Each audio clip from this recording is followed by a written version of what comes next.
Well, it's been more than halfway through this mission, and so I really wanted to kind of talk about the good, the bad, and the ugly, and finding out what's been very successful for you, and what do you fear when the cameras stop rolling? Because I know that you and I have shared in individual one-on-ones that your life has been constructed through hiding and through fear, which obviously one of the biggest things that I promote is love versus fear, not to set up your life in a way where you're keeping yourself from things and not feeling in control. So now that it's going to be airing soon and it's going to be for millions of viewers to watch, how are you adjusting to have lived in hiding and now being seen by everybody in this world? It's come naturally. I haven't even really been thinking about that until just now. Going through this process, I've made a lot of growth.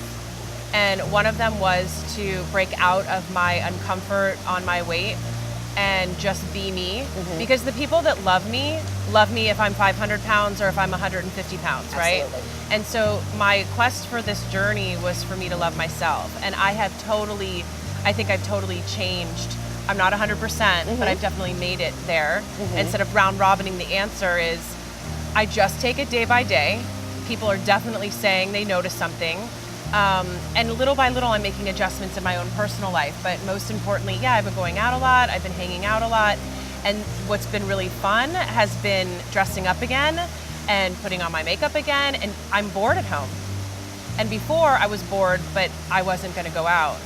So now you're doing something Now I'm about doing it. something. And then at the same time, I feel so much better, that I have so much more energy that I can't sit still. So that's kind of taken a little bit of control. I'm like a little bit hyper. Uh-huh. But my staff has seen it, my family has seen it, my friends have seen it, but most importantly, I have. Okay.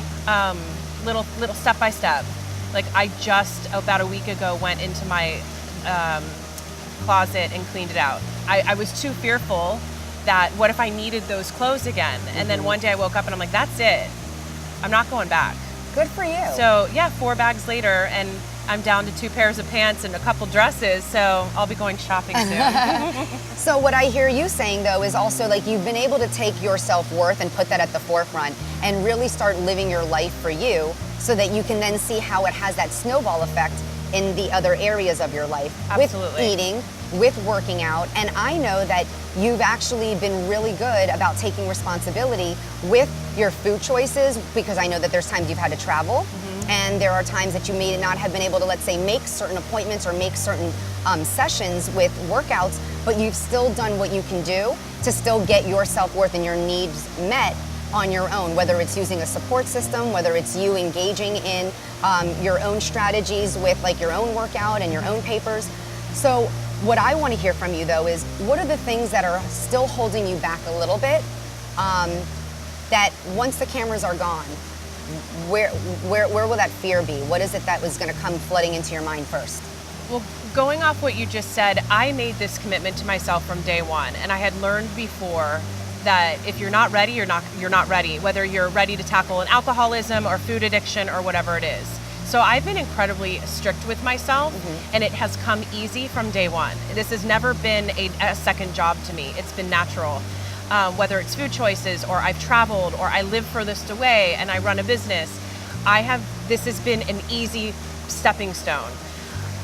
Fear is not something that that's not a word I use. The structure, I'm structured. I'm a Virgo. I like structure. So the structure has been what's guided me. Mm-hmm. Even when I haven't been able to be here physically, I still do it on my own. Okay. I don't want to go back to where I was, where I allowed structure not to be a part of my life. Mm-hmm. And so if I have to use the term fear, it would be lack of structure. I am not fearful. I have been conquering this from day one. I am not scared that it's going to be over. I'm going to miss everybody. Mm-hmm. But as long as I keep my structure, I think I'll be okay. Because even now, if I have a long day and I can't make the gym when I need to be there, I feel almost antsy, but I get it done the next day.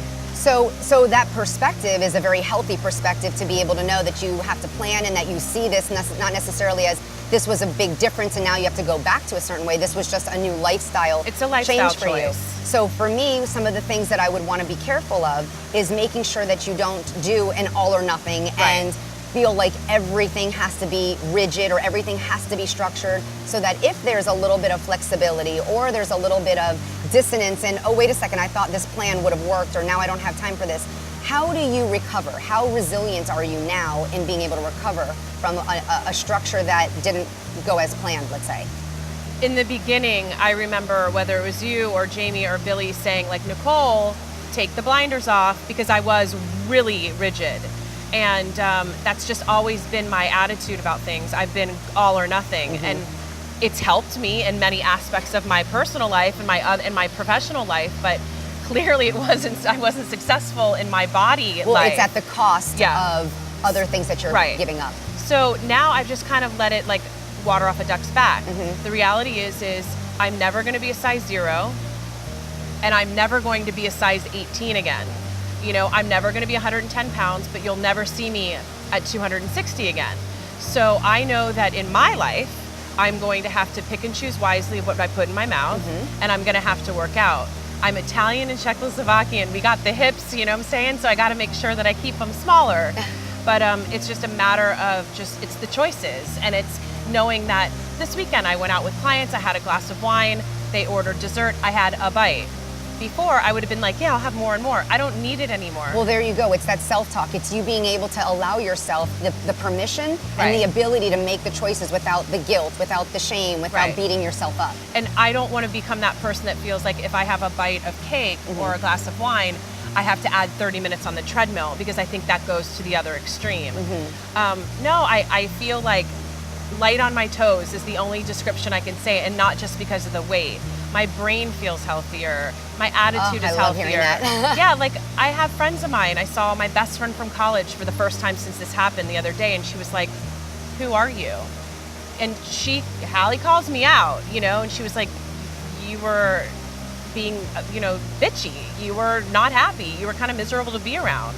So hearing that and knowing that regardless of how annoying I was, she's still supportive, it's really been a great experience. When you're a happier person and you feel confident and you feel good about yourself, the choices that you make will be in sync with what you feel. When we're depressed or anxious or miserable, we need that company. So we're going to do things that are inappropriate, or we're going to do things that are contraindication for what we should be doing based on just that feeling and trying to get rid of it or to eradicate it. And one of the things, though, that I would want to ask you then is, how does that look when you start exploring relationships with men again? You know, for a while, I mean, I had a healthy dating life, and there was a point where I stopped. And, you know, I ruined a relationship because of this. You know, I had a wonderful man that wanted to marry me, and I killed that. I mean, I beat that down. And fortunate for me, we are still friendly, and, you know, whether or not that works out is up to, you know, the universe. But I'm ready. I definitely am ready. I think that I am who I am, and he's out there, and he's going to love me for who I am, regardless of if I have a little muffin top or not. You know, the main thing is that I'm comfortable and feeling happy and healthy in my own skin. And that has been the biggest change for me, is kind of having a pep in my step and feeling comfortable and confident, and actually having people kind of look at me again. Because it had been a long time. But if you walk around with your arms crossed, it's not going to be, you're not going to be, you know, gathering or getting that. Absolutely not. It's that closed off, don't look at me, don't notice me. And, you know, in our life, our biggest message is we want to feel seen and heard. And so it's so wonderful to hear, though, the major transformation that you're making from being behind the scenes and literally in your old work and just the things that you do. I did not want to be seen. And to now, you're like, you're a business owner. You're at the forefront of your business. You are here on TV. You're also making you the most important in your own life. And so it's wonderful to be able to see that play out.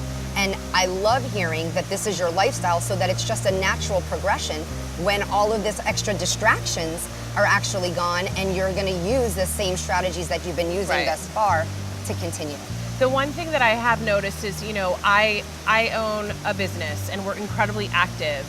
And it was always kind of a contradiction to me that there I am working out your animal for weight loss, but yet I held all that extra weight. And granted, there were health issues involved. But now opening up my second business where we're dealing with rehabilitation and weight issues, like I feel like kind of a doctor should be, if you're going to talk to someone about like, you know, being obese and you're a doctor, you should kind of represent what you're trying to sell. Practice what you preach. Yeah, practice what you preach. And so even in my work world, I'm seeing a difference. And my positivity and my change has made me want to grow my business again because I got complacent. It was going well, it was successful. My whole life was complacent. And now it's different. It's exciting. It is. You know, I don't talk about it a lot, but I don't necessarily, you know, I'm kind of quiet like that, so. Well, I absolutely, I mean, we still have some more groups and individual sessions, and we will continue to explore how you're transitioning, you know, into being able to keep stepping out, you know, from behind the curtain and feeling comfortable and in your own skin. Because as I said, one of the biggest things is to know that we matter and that we're important. And so when you can feel that truly within yourself, the direction that you will be heading, you're just going to make leaps and bounds in the area of your business, in the area of your relationships, in the area of your personal life. Well, thank you. You're very welcome. I think, you know, lastly, I think maybe all of our fears is not so much the first day seeing us on TV, it's the promotion of it and people from our past seeing what we were and not being able to be like, but look, I'm not that person anymore. They have to wait. That has always been my biggest fear of this whole journey is seeing it. Well, opening the door for people to see what you've been hiding for so long.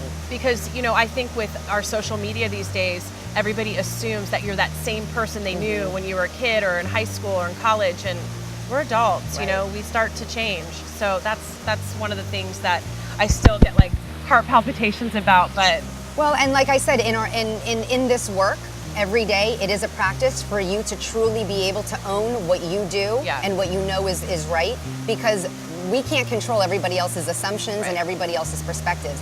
And your life was created by everybody else's. Exactly. And so we want you to now be able to take control of what you need to do now, regardless of what assumptions may be in anybody else's mind. And that's where I think I am.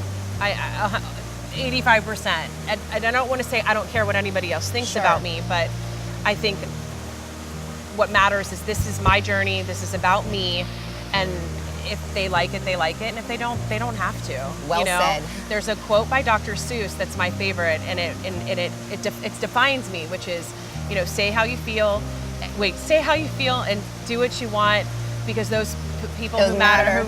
You know what I'm saying, right? I just killed it. Those who matter don't mind, and those who matter mind, or whatever. Yes. But I definitely understand that, and that is a great quote for you to take with you, especially in this journey. We'll get it. We'll Google it. I do know it. But to take that with you, and that's another visual reminder for you to be able to step outside of your comfort zone. Well, thank you. You're welcome. I appreciate it. All right, I'll see you next time. Okay.